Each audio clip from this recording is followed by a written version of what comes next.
Hi, Rich from Dynaport. I've been racing dirt bikes since 1969. This 73 Elsinore is one of the trickiest bikes out at the time. The problem is it didn't turn, break down too far, so I cut the frame, pulled the front wheel back 3/4 of an inch. They were very pipey even though they were fast, so I machined, put reed valves in instead of a piston port. And to get some more suspension, I laid the shocks down, reinforced the frame.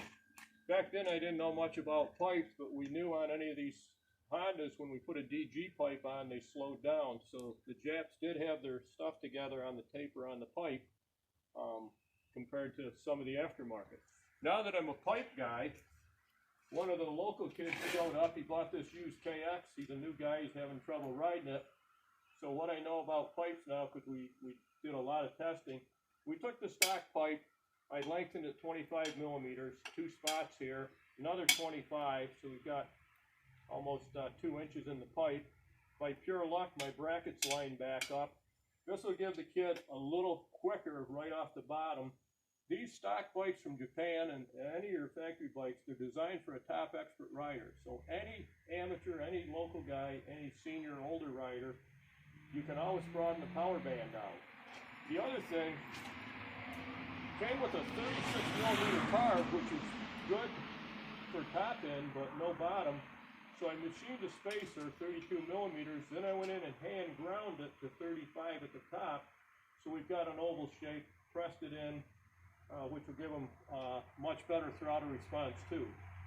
So what I'm going to do next, because a lot of the local kids have been coming up riding now, I'm going to do a simple video on jetting this bike to give you guys some easy tips on how to jet the bike. I want to shout out to one of my sponsors. Spectro sponsored me since the early 70s. When I'm doing this pipe, there was so much carbon in it that everything was on fire.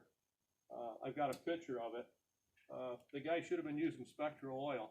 One other thing on oil, guys, all this stuff about 80 to 1, 50 to 1 is not a good deal.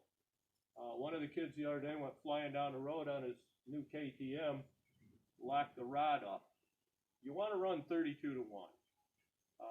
Any oil engineer will tell you, or any not oil engineer, any factory engineer who designs these engines will tell you 32 to 1 on a really highly stressed road race engine where you're wide open a lot more than 24 to 1. It's a better way to go. So I'll do the jetting video next week. See ya.